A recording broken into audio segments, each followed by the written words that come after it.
오늘도 말씀 안에 함께 만나면 감사합니다. 오늘의 말씀을 가지고 성장으로, 성숙으로 이끄는 갈등과 위기 극복의 지혜의 대처라는 제목으로 말씀을 나누겠습니다. 한때 많이 회자됐던, 유명했던 아놀드 토인비가 쓴 역사의 영구란 책에 보게 되면 그 문명의 흐름을 이 한마디로 개념화했었죠. 도전과 응전의 역사다. 문명이 발전하고 쇠퇴하는 그 흐름을 쭉 가만히 보니까 거시적인 관점에서 보면 어떤 변화되는 환경에 창조적으로 응전했던 그룹들은 더 발전을 하게 되고 그렇지 못한 그룹들은 쇠퇴하는 것들을 통해 이런 결론을 내렸던 건 기억이 납니다. 그땐 도전과 응전은 단순히 세상의 역사만이 아니라 교회의 역사 안에도 설명될 수 있는 하나의 개념이 아닌가 싶습니다. 우리가 지금 사도행전을 보고 있지만 반복되는 교회 안팎의 도전, 거기에 대한 응전이 하나의 역사가 되고 이야기가 되고 있는 것들을 보게 됩니다. 1절 말씀을 보시게 되면 이렇게 시작합니다. 그때의 제자가 더 많아졌는데 헬라파 유대인들이 자기와 가부들이 매일의 구조에 빠짐으로 히브리파 사람을 원망하니. 여기서 우리 두 가지 사실을 분명히 확인하게 됩니다. 첫 번째는 그때의 제자가 더 많아졌다는 사실입니다. 이것은 5장의 시련과 박해 속에서 교회가 지내왔던 이야기들을 연결짓고 있는 것이죠. 예루살렘 교회가 외적 시련, 박해를 잘 이겨내고 성장을 경험한 겁니다. 부활의 복음을 전하지 말라는 공회의 위협이 있었고 옥에 갇히기도 했었고 또 풀려나는 과정 속에 채찍을 맞기도 했지만 그것이 그들의 복음의 증거를 막지 못했죠.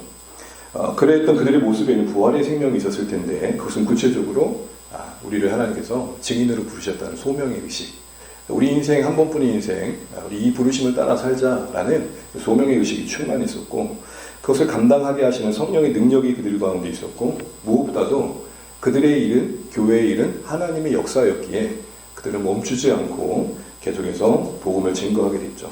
그 결과가 오늘 한마디로 이렇게 요약되어 있습니다. 제자가 더 많아지더라. 사도행전에서 제자라는 말은 믿는 사람들이 또 다른 말입니다. 이런 질문을 해보는 거죠. 그러면 왜 믿는 성도들을 제자라고 표현했을까? 제자라는 말은 따르는 자, 그 길을 가는 자라는 의미입니다. 그러기에 믿는 성도들을 제자라고 표현하는 것은 믿는 성도들의 삶의 방향이 이제는 자신의 길을 가던 사람들이 예수님의 길을 가는 사람으로 회심하고 방향이 바뀐 자들이기 때문에 그렇게 표현하는 거죠. 신앙의 성숙도를 언급한다기보다는 이제는 성도라고 했을 때는 그 수준과 그 과정에 어느 정도의 필요한 시간들이 있겠지만 방향만큼은 예수님을 따르기로 한 자들이라는 의미에서 제자라고 표현하는 겁니다. 그렇게 예수님께로 가고자 하는, 예수님의 길을 가고자 하는 사람들이 많아졌다라는 것입니다. 단순히 숫자가 늘어난 게 아니라 예수님을 따르고자 하는 자들이 많아졌다는 건 우리에게 시사하는 바가 있는 것 같습니다.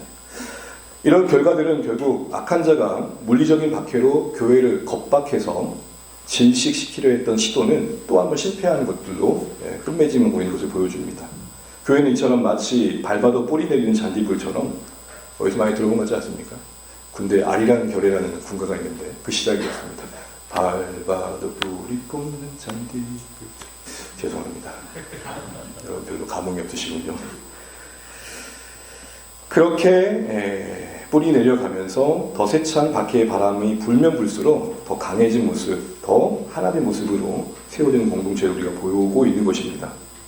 이런 측면에서 보게 되면 이런 생각이 문득 듭니다. 기도가 필요 없을 만큼의 평안함, 모든 것이 예측 가능하고 내 손 안에서 다스려지는 삶, 너무 무탈해서 건태롭게까지 한 삶이 과연 축복이겠는가 싶은 생각들을 해보게 됩니다. 기쁜 날과 슬픈 날을 시줄과 날짜로 엮으셔서 오늘 우리로 하여금 장래일을 예측하게 하지 않으심의 또 하나의 섭리적인 이유 중에 하나는 어쩌면 이것과 관련되어 있지 않을까 싶습니다. 사실 우리 인생을 지나보면 그 시간은 참 힘들었지만 내 한계를 알게 된 사건들, 또한 그러기에 엎드렸던 시간들 속에 하나님의 개입과 동행하심을 경험하게 되었던 시간들은 사실은 그것을 하게 하겠던 그 어떤 상황들이 어려움이었지만 은혜로 고백되는 것이죠. 내 삶의 어떤 균열, 상처, 상실, 어떤 놀라움을 주시는 그 하나님의 형태는 무자비하지만 담긴 내용은 자비인 이 삶이 어쩌면 우리의 삶의 은혜가 아닌가 싶은 것이죠. 왜요? 그게 진정으로 나를 하나님 앞에 서는 기회가 되었고, 그때만큼 그렇게 기도해 본 적이 없고, 그때만큼 그렇게 내 모든 걸 내려놓고 하나님께 부르짖은 적이 없었다는 측면에서 더 그렇고, 그때만큼 기도해주고 붙들어준 사람이 소중했던 적이 없었던 거거든요. 그 무자비한 자비를 다른 말로 말하면 겉바 속촉, 겉은 바닥하고 뭔가 단단한데 속은 촉촉한, 겉은 무자비한 하나님의 우리 인생에 향한 행포 같은데 그 안에는 따뜻함이 있는 것이죠. 이런 상황 속에 교회가 세워져간 모습을 우리가 이제 보고 있는 것입니다. 두 번째는 이제 이어서 헬라파 유대인들이 히브리 사람을 원망하는 일로 이어지고 있는 것을 확인하게 됩니다. 외적 시련을 잘 이겨냈는데, 그래서 성장을 경험했는데 그게 그걸로 끝나는 게 아니라 계속 잘 되어가야 되는데 또 다른 어려움을 겪은 것입니다. 외적 시련 뒤에 이어지는 이런 내적 시련이 오늘 사도행전에서 반복된다는 것을 우리가 이전에 살펴봤었죠. 이것은 악한 자의 본격이 안팎으로 지르는 걸 보여주는 겁니다. 잠시 표를 보시게 되면은 3장에서는 미문에서 일어난 그 기적 사건 이후에 핍박을 받게 된 일들이 이어졌었죠. 그리고 나서 그걸 통해서 교회를 사람들이 이제 두려워하게 되고 뭔가 경외하게 되는 일들이 일어났는데, 그 뒤에 또 아나니아와 삽비라의 사건이 교회를 흔들게 되죠. 이런 내부적인 문제는 교회의 거룩을 공격하게 됐습니다. 감춤과 속임으로 교회는 어려움을 겪게 되죠. 그러나 이것 또한 기회가 되어져서 교회 가운데 임재하신 하나님을 증거하는 기회가 되었습니다. 그리고 나서 솔로몬 행각에서 복음을 전하는 가운데 또 옥에 갇히게 되고, 이제 그것이 잘 마무리된 이야기 뒤에 오늘 본문의 구제 문제로 인한 갈등이 일어납니다. 앞서 내부의 문제는 교회의 거룩의 문제였다면 오늘 이 구제의 문제는 교회의 하나님의 문제를 다루고 있습니다. 이것 자체가 교회에서 가장 중요한 두 기둥을 언급하는 거기도 합니다. 교회는 굳이 말하자면 거룩과 하나됨과 거룩이 참 중요합니다. 거룩과 하나됨이 함께 가는 이유는 이런 것입니다. 거룩은 하나됨을 만들어가는 기초여야 된다는 것입니다. 또한 하나됨은 결국 거룩 안에서 이루어져야 된다는 얘기겠죠.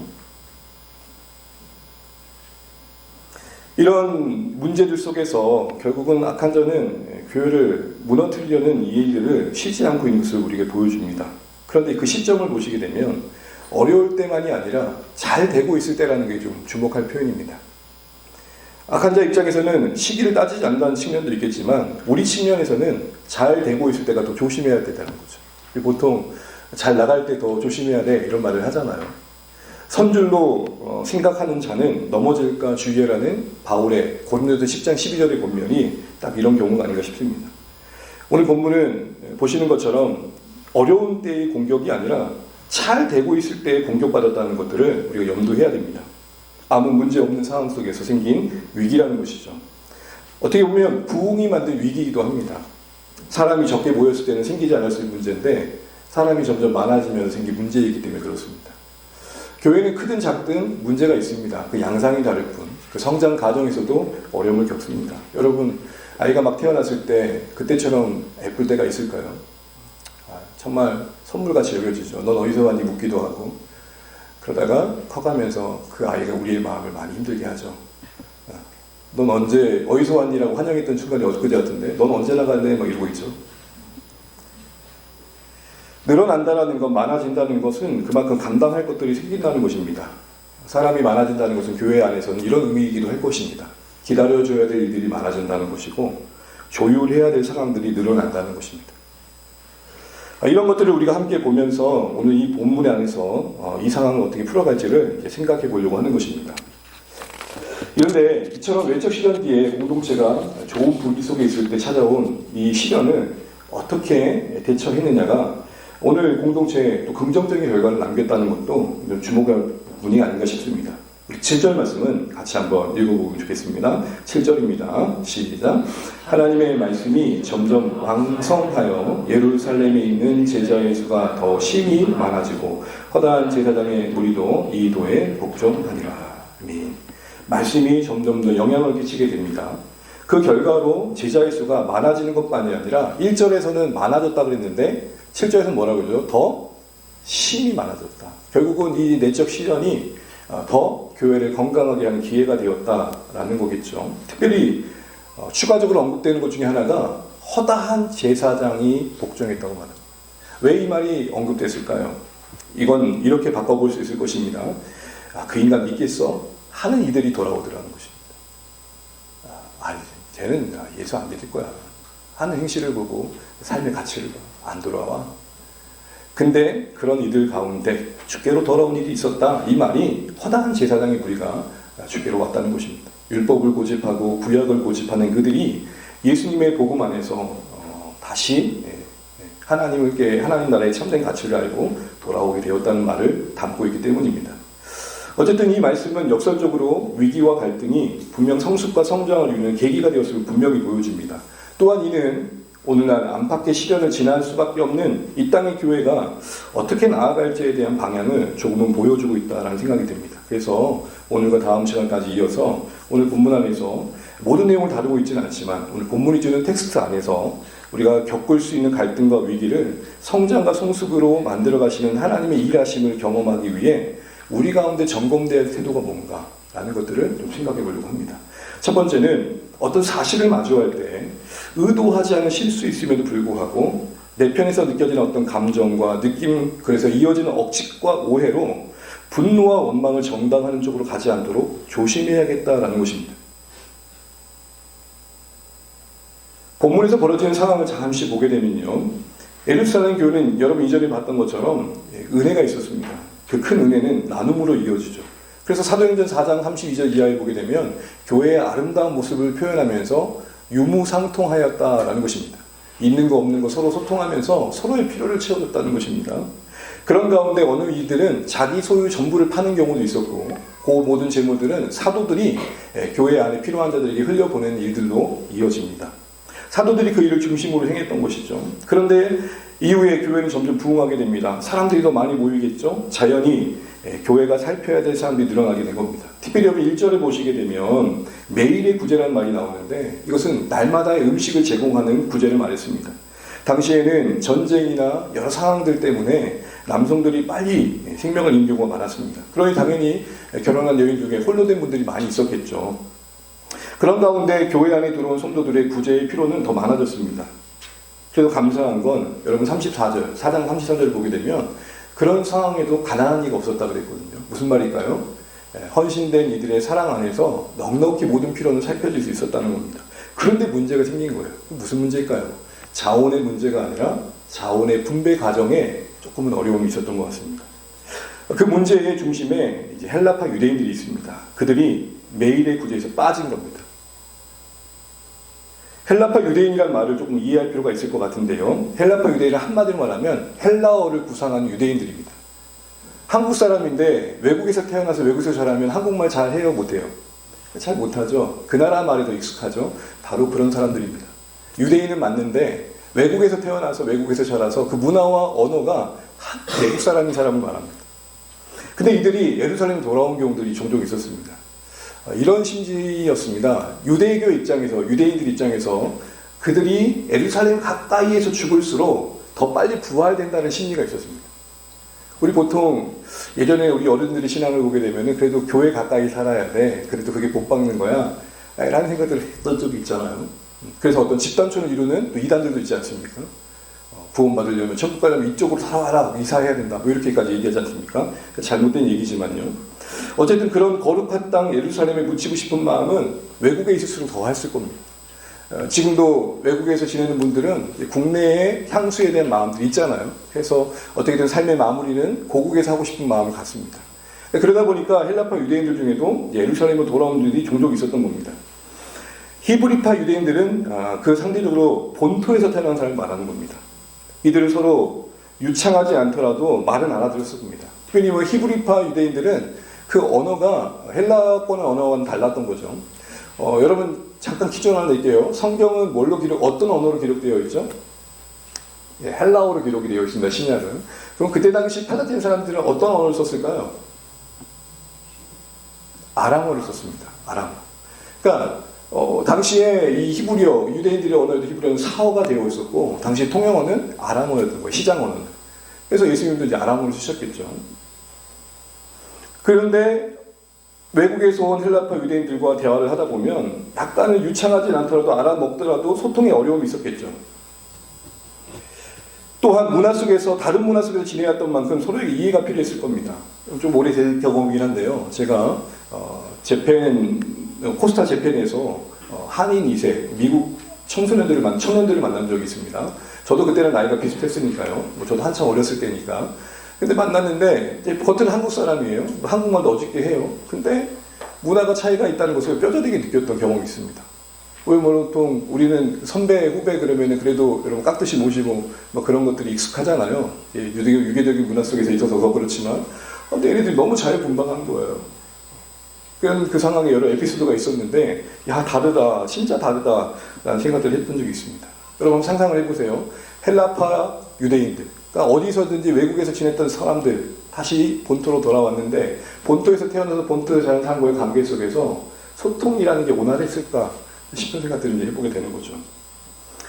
그러다 보니 서로 말은 하지 않지만 오해에 의해서 느껴지는 게 있었을 거라는 거죠. 실상은 그렇지 않은데. 그런 중에 하나의 사건이 있었는데 구제가 빠진 거예요. 빠지니까 삐진 거예요. 그런 일이 생긴 거예요. 빠졌다는 말을 좀 보게 되면 히브리어로는 바레, 센, 룬토라는 말인데 이 말의 의미는 뭐냐면 못 보고 지나가다는 거예요. 여러분 안 보는 것과 못 보는 게 같아요? 틀려요?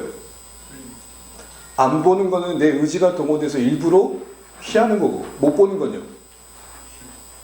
가끔 못 보고 인사 안 하고 가는데 안 봤다고 말한 경우 있죠. 그러니까 눈이 안 좋아가지고 어떤 분들은 못 보고 지나가는 경우 있잖아요. 그런데 우리는 어떻게 생각해요? 저것이 안 보고 인사도 안 하고. 그런데 이 동사의 시제는 미완료예요. 그러니까 이게 한 번이 아니라 여러 차례 반복된 거예요. 여러분 실수도 반복되면 어떻게 돼요? 다르게 바라봐져요. 덕이 빠졌다라는 것은 수동태입니다. 수동태면 누구에 의해 빠지게 되었는지 그 주체가 언급돼야 되는데 언급되지 않아요. 무슨 말일까요? 분명 빠지긴 했지만 그게 어떤 경위에 의해서 이런지는 아무도 모르는 상황인 거예요. 당연히 의도적으로 헬라파 유대인들만 차별하거나 불이익을 주려고 했던 건 아니라는 걸 강조하고 있는 겁니다. 그냥 실수였던 상황이에요. 나눔의 과정에서 행정 능력이 부족했던 겁니다. 그런데 이것에 대한 헬라파 유대인들의 반응이 어떻죠? 1절 하반절을 보세요. 히브리파 사람들은 뭐하니? 뭐 한다 그래요? 의도하지 않은 실수였고 어떤 경위에서 일어난 일인지 그 과정과 주체가 분명히 언급되지 않은 상황인데 구제를 집행한 히브리 사람들을 향해서 모두 그 헬라파 유대인들이 원망의 대상으로 그들을 삼고 있더라는 겁니다. 여러분 어떻게 보면 실수였고 어떻게 보면 쉽게 해결될 수 있는 문제가 원망으로까지 자랐어요. 이 원망이라는 단어가 심각한 단어인데요. 이게 70인격, 다시 말해서 히브리의 성경의 구약을 헬라어로 번역한 성경에 헬라어를 여기 쓰인 이 헬라어를 쓴 장면 하나가 있는데 그게 뭐냐? 출애굽기 16장에 이스라엘 백성이 원망할 때예요. 애굽에서 그들을 인도하신 다음에 먹을 것이 떨어지니까 이러려고 우리 인도했냐고, 이러려고 나 만났냐고 이런 말 하잖아요. 이러려고 나랑 결혼했니? 뭐 이렇게 얘기하고 이러려고도 나랑 함께 하는 거니? 뭐 이렇게 얘기하잖아요. 이럴 거면 뭐하러? 라는 말을 원망이라고 말 갖고 있는 거예요. 결국 이 단어가 언급하고 있는 것은 단순히 원망 정도가 아니라 지금 심각한 신앙적 위기를 그들이 겪고 있더라는 겁니다. 출애굽기 16장에 이스라엘 백성들이 먹을 걸로 원망했던 그림 속에서 오늘 이 단어를 이해하면 이런 의미입니다. 헬라파 유대인 출신들이 이런 생각을 하는 거예요. 우리가 유대교에 있다가 여기에 돌아와서 복음을 듣고 예수님을 믿게 됐는데 괜히 믿은 것 같다라는 생각을 한다는 거예요. 왜냐하면 유대교의 시스템 안에서 가장 잘 되는 것 중에 하나가 구제였거든요. 구제였어요. 유사한 일은 아니겠지만 약간의 맥락을 파악하기 위해서 제가 들었던 이야기를 하나 나누면요. 이단에 있다가 어렵게 개종 상담을 하고 교회로 오신 분이 계셨어요. 근데 이분이 이야기를 하는데 이런 얘기를 하는 거예요. 목사님 자주는 아는데요. 가끔은 그때가 더 그리울 때가 있어요. 무슨 말이에요? 했더니 거기가 더 따뜻했던 것 같아요.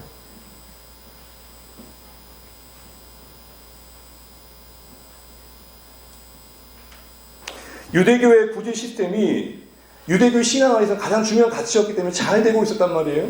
그때는 부족하지 않게 먹었는데 교회에 와서는 지금 먹는 게 빠진단 말이에요. 이렇게 얘기하고 있는 거예요. 그러니 그 서운함이 하나님을 향한 믿음의 원망으로까지 자라게 됐던 표현을 거기에 하고 있는 것입니다. 여러분 보세요. 분명 실수였습니다. 오해가 되는 일이었습니다. 이렇게 될 일이 아니었습니다.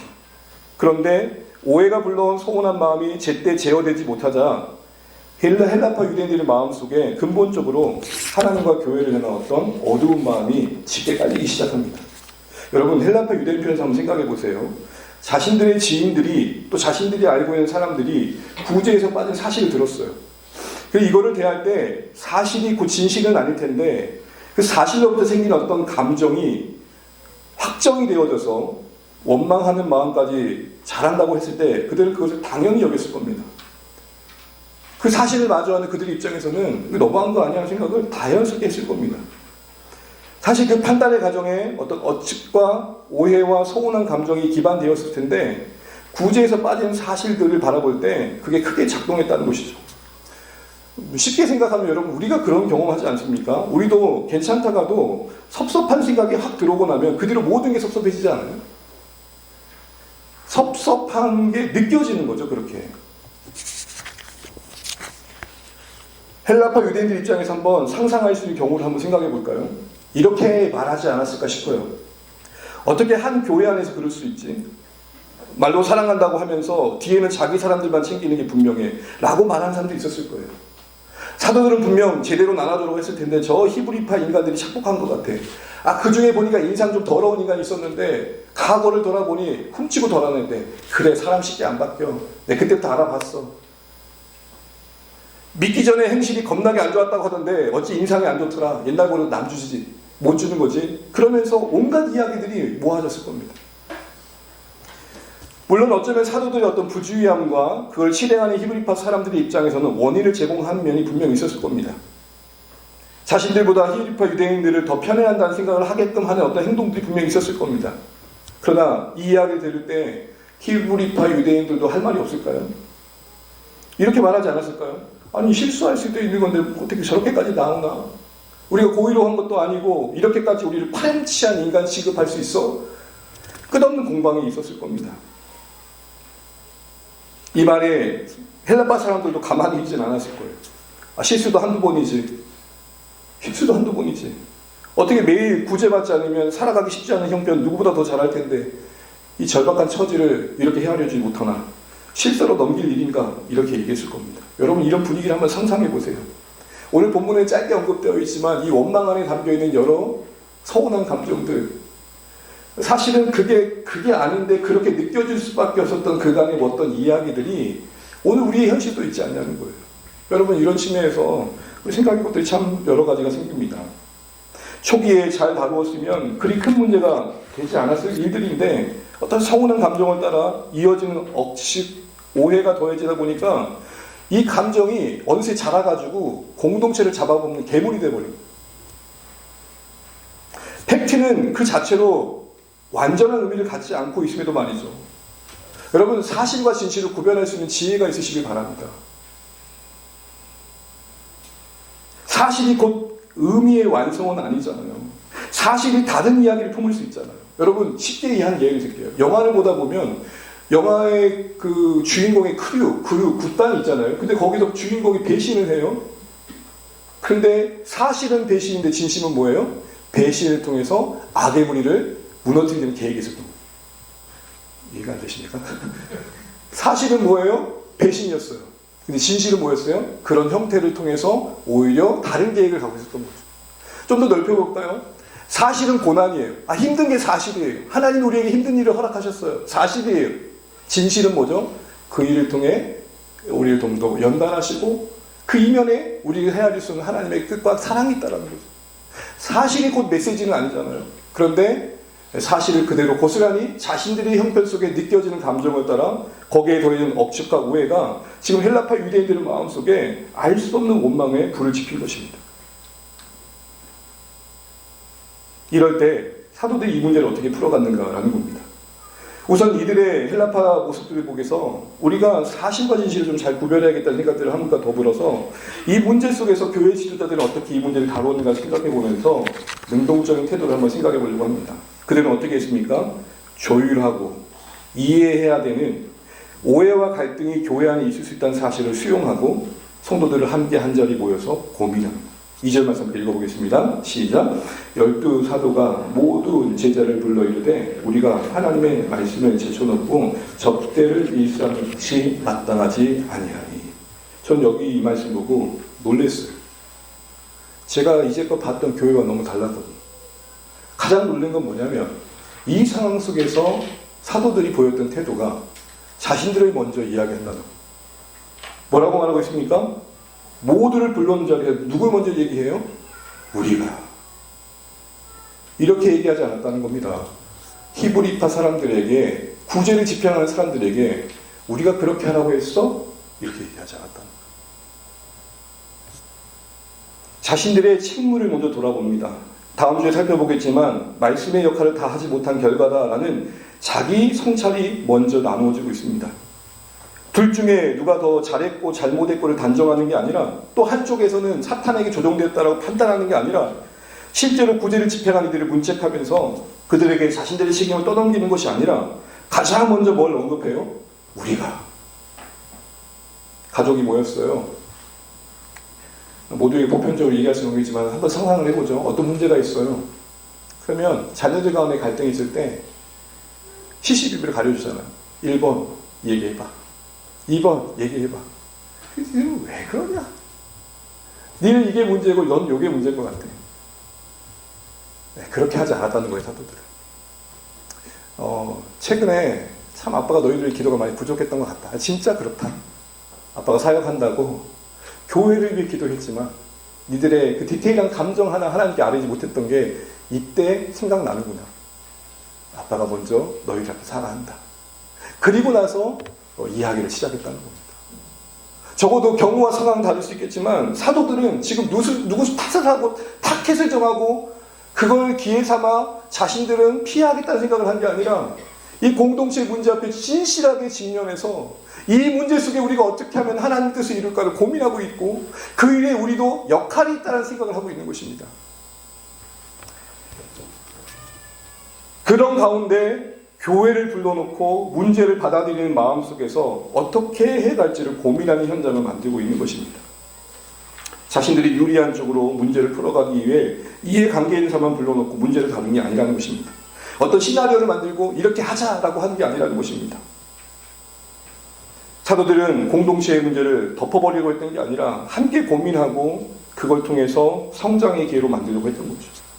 악한 자는 문제를 분열의 기회로 삼는다면 오늘 사도들은 교회와 함께 그것을 성숙의 기회로 삼고자 함께 어렵지만 한자리에 모여 있습니다. 여러분, 우리는 여기서 한 가지 기억할 게 있습니다. 교회가 존재하는 동안 조율과 이해가 필요한 갈등과 긴장은 늘 있다는 것입니다.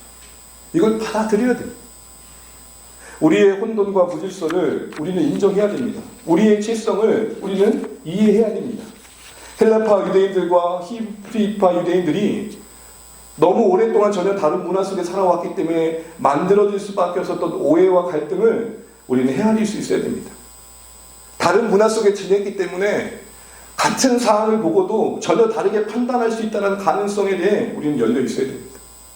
이런 이해의 구조 속에서 우리가 추구할 것은 작은 일조차도 오해로 인해 큰 원망과 불평으로 자랄 수 있는 현실을 받아들이면서 무조건 없던 일로 또 무조건 누군가에 떠넘기는 일들이 아니라 언제든 그럴 수 있는 현실 속에 처해 있으니 이런 일들을 통해 오히려 더 우리를 성숙하게 이 문제를 받아들임으로 하나님께서 원하시는 모습으로 만들어가자라는 자세가 우리에게 요구되고 있다는 것입니다. 보십시오. 교회는 적어도 이 문제 앞에 그 부분은 동의하고 있는 걸 보게 됩니다. 사도들이 모든 제자를 불렀을 때 다 왔습니다. 원망의 당사자였던 헬라파 유대인들이 그럴 수 있었잖아요. 누군가 선동을 해가지고 야, 뭐하러 가 거기를 하지마! 할 수 있었을 거예요. 함께 이 상황을 직면하고 하나님께서 왜 이 문제를 우리에게 허락하신지를 헤아리고 교회 공동체가 어떻게 하면 더 하나님 기뻐하신 쪽으로 갈 수 있을까를 고민하는 자리에 모두가 함께 있다는 건 뭘 말하는 겁니까? 문제가 있지만 그래 이 모두 하나님의 권위 아래 있다는 사실도 함께 다루고 있는 것입니다. 여러분, 우리가 성숙하게 문제를 풀어간다는 것은 그 문제를 바라보는 그 중심에 하나님의 권위를 전제할 때 가능한 일입니다. 보십시오. 한 자리에 함께 모였습니다. 이 일을 위해서 우리는 기억해야 할 것들이 몇 가지 있습니다. 첫 번째는 창세기 1장에 창조 전에 혼돈과 깊은 흑암 위에 운행하셨던 성령님을 기억하실 필요가 있습니다. 우리 창세기 1장 2절입니다. 같이 한번 읽을까요? 시작. 땅이 혼돈하고 공허하며 흑암이 깊음 위에 있고 하나님의 영은 수면 위에 운행하시니라. 아멘. 여러분, 창세기 1장을 열면 이 2절 말씀이 얼마나 은혜가 되는지요. 혼돈과 공허라는 건 뭐예요? 틀도 없고 어떤 형태도 없고 내용도 없는, 그리고 깊은 흑암, 어둠이에요.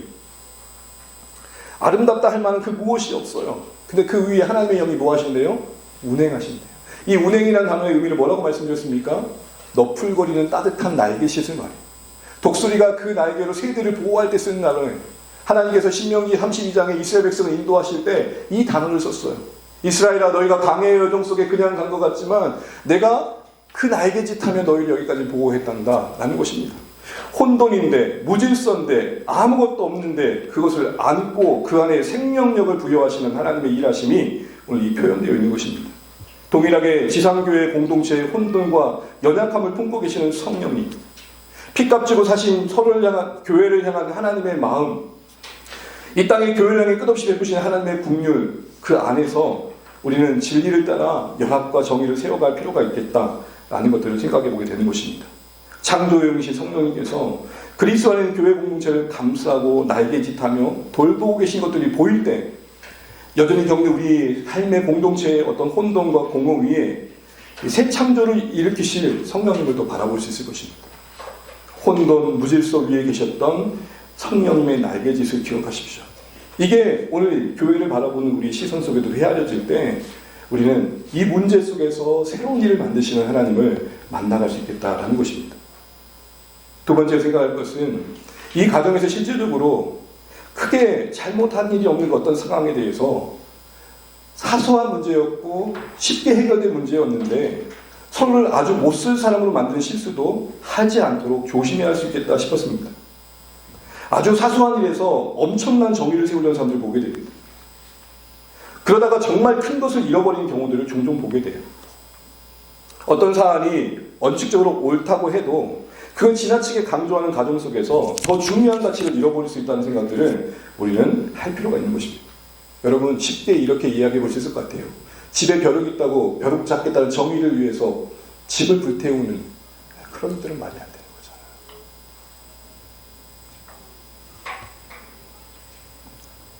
관계가 깨지거나 더 중요한 가치를 잃어버릴 수 있다는 생각들을 해보면서 지혜롭게 더 큰 그림을 그릴 필요가 있는 것이죠.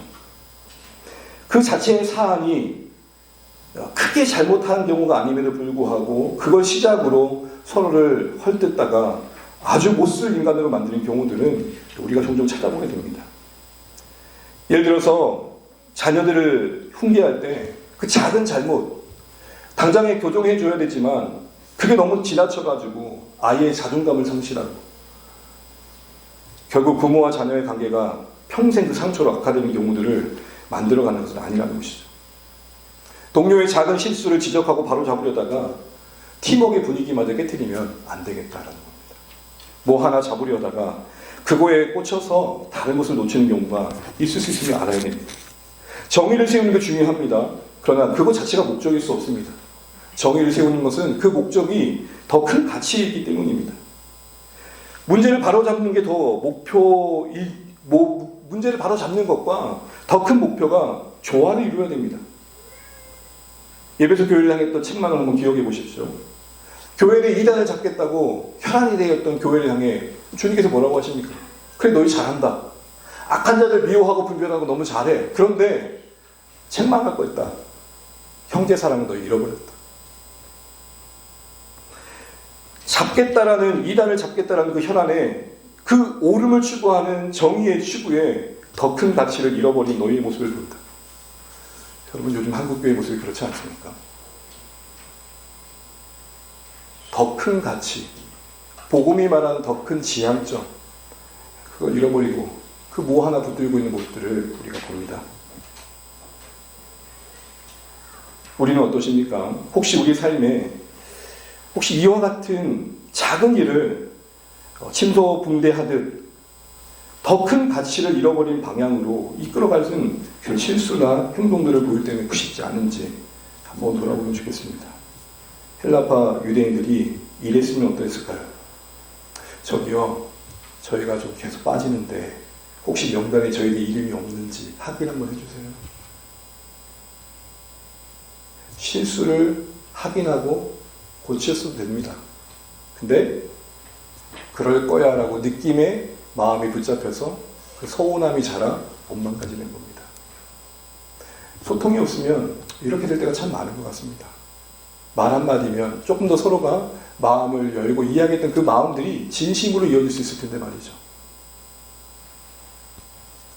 마지막으로 우리는 이 모든 시간들을 지나면서 기억해야 될 존재가 있습니다. 그것은 바로 악한 자입니다. 배후에서 작은 실수 하나 간과하지 않고 어떻게 해서든 모든 것을 기회에 삼아서 공동체를 무너뜨리려고 하는 악한 자는 이런 갈등과 분열을 보며 의미심장한 미소를 보이고 있다는 거 잊지 마십시오. 쉽게 말하면 이런 겁니다. 누구 좋으라고 그렇게 화내십니까? 누구 좋으라고 그렇게 갈등을 부추기는 행동들을 더 여러분한테 키워가시는 겁니다. 누구 좋으라고 이런 생각을 해볼 필요가 있는 것입니다. 이런 일이 우리 가운데 늘 있을 수 있는 문입니다. 시작은 별일 아니었는데 뜻하지 않은 결론을 맺습니다. 여러분 오늘 본문도 구제하다가 이런 겁니다. 구제 선한 일 아닙니까? 구제 사랑의 행위 아닙니까? 그 선한 행위를 도모하는 가운데 벌어진 일입니다. 이처럼 배후에서 역사하는 일은 악한 자는 그 자체를 따지지 않습니다. 옳은 일을 도모할 때도 선한 일을 할 때도 모든 경우를 기회 삼아서 공동체 안에 신자들 안에 관계를 만들어가는 일에 어려움을 만들어내는 것입니다. 오늘 악한 자는 집요하게 단순히 실수였는데 그것조차도 틈을 타서 교인들을 갈라치기 시작합니다. 그래서 바울은 교회에게 이런 말을 합니다. 자, 에베소 4장 22절 26절 말씀 읽고 말씀을 마무리하겠습니다. 우리 함께 읽어볼게요. 시작. 불을 내어도 죄를 짓지 말며 해가 지도록 분을 품지 말고 마귀에게 틈을 주지 마라. 악한 자의 의도대로 문제를 갈등과 분열의 틈, 기회가 아닌 함께 고민하는 자리에 모여있던 오늘 사도들과 교회처럼 하나님의 은혜를 구하고 이 실수를 기회로 서로 더 사랑을 하게 되고 더 온전한 방향으로 가게 되는 기회로 삼는 게 하나님께서 우리 가운데 원하시는 모습이 아닐까 싶은 생각을 해봅니다. 여러분 우리 너무 틈을 많이 주지 않았으면 좋겠습니다. 내가 말하고 행동하고 하는 모든 것들 속에 악한 자는 늘 의미심장한 모습으로 우리의 이면에서 그의 원하는 것들을 이루어내고자 하는 것들을 잊지 마십시오. 말씀을 믿겠습니다. 사랑하는 주안의 가족 여러분, 다음 주도 이어 살펴볼 텐데요. 작은 사연이었습니다. 그냥 어떻게 보면 단순한 소통 속에서도 풀릴 수 있는 문제였습니다. 그런데 그거를 어떤 억측과 서운한 감정과 오해 속에서 원망으로까지 자라게 되고 그 가정 속의 교회는 어려움을 겪게 됩니다. 왜 이런 문제를 우리에게 보여주셨을까요? 별거 아닌 문제가 왜 이렇게 커졌는지를 왜 우리에게 보여주실까요? 우리가 다시 한번 인간으로서 가진 연약함을 확인하라는 것일 거고 그런 사람들이 함께 모인 공동체가 함께 갈 때 무엇에 더 중심을 둬야 될지를 보여주신 거 아니겠습니까? 저는 우리 사랑하는 주안의 모든 가족들이 혼돈과 무질서와 흑암 위에 따뜻한 날개짓을 하셨던 성령님의 모습을 교회를 통해서도 적용하시면 좋겠습니다.